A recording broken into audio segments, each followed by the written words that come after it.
Assalamu alaikum dear students.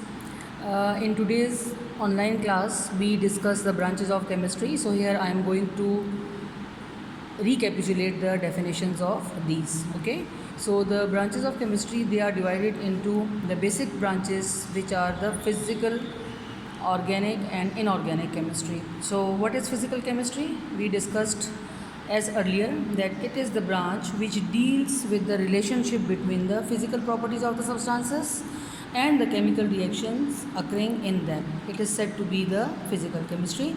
As well, you can also define it as it is the study which deals with the physical structure of the chemical components, the way they react with the matter and the bonding present in them. So a number of examples are here for physical chemistry. Okay, now the second one branch, that is the organic chemistry. Organic chemistry, it is the study of the carbon containing substances. In your book only hydrocarbons and their derivatives are given. I have already explained that the organic compounds or the carbon containing substances, we can divide them in the three categories, and these are the organic compounds, hydrocarbons and the derivatives, the substances which are derived from these. So the collective study of these three is said to be the organic chemistry. Okay, so this is the definition of organic chemistry. Then the inorganic chemistry. Inorganic chemistry, it is the branch of chemistry which deals with the study of all the other elements and their compounds except the hydrocarbons and their derivatives. So in which we already discussed the example of sodium and its compounds as well. So this branch is said to be the inorganic chemistry. Okay. Then the another branch, the fourth one branch, that is the analytical chemistry.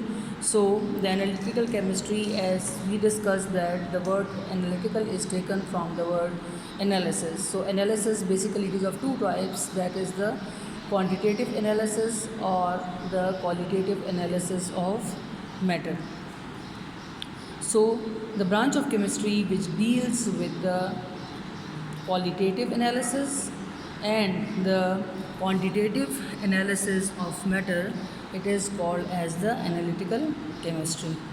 Okay, then we discussed the another branch, that is the industrial chemistry. So the word industrial is taken from the word industry. I have already told you, in the industry you people are familiar that a number of products are made in the industry on daily basis. So the branch of chemistry which deals with the study of the manufacturing of the substances on commercial scale. Commercial scale means on a large scale. बड़े पैमाने पे बनाई जाती हैं. क्यों बड़े पैमाने पे बनाई जाती हैं? क्योंकि इनकी डिमांड ज़्यादा होती है. So this branch is called as the industrial chemistry. The examples we discussed earlier in the field of industrial chemistry, and these are, for example, the manufacturing of the cement, glass, detergent, soap, medicines, etc. So a number of products which we use daily, they are made in the industry by the knowledge of industrial chemistry. The next one branch, that is the nuclear chemistry. So nuclear chemistry, it is the branch of chemistry which deals with the study of the nucleus and the radioactivity. So the changes occurring in the nucleus of an atom by the process of radioactivity. In radioactivity we discuss about the fission and fusion phenomena which explains the radioactivity. So all these changes occurring in the nucleus, or you can say that the transformation of nucleus from one form to another form or from one element to another element, it is called as the nuclear chemistry. Next branch is biochemistry. So as bio representing life, so you are familiar with the branch, that is biochemistry. It deals with the study of the chemical changes occurring or the chemical reactions occurring in the body of the living organisms it is called as the biochemistry. In other words, you can say that the study of the structure, composition, properties, functions, and the reactions of substances in the living organisms, it is called as the biochemistry. So in the lecture I have discussed the three main examples, and these are the process of digestion, respiration, photosynthesis in terms of biochemistry. Okay, now the next one branch, that is the environmental chemistry. So as the word environmental is taken from the word environment, environment is basically our surrounding. So the components and the human activities, they having a relationship with each other.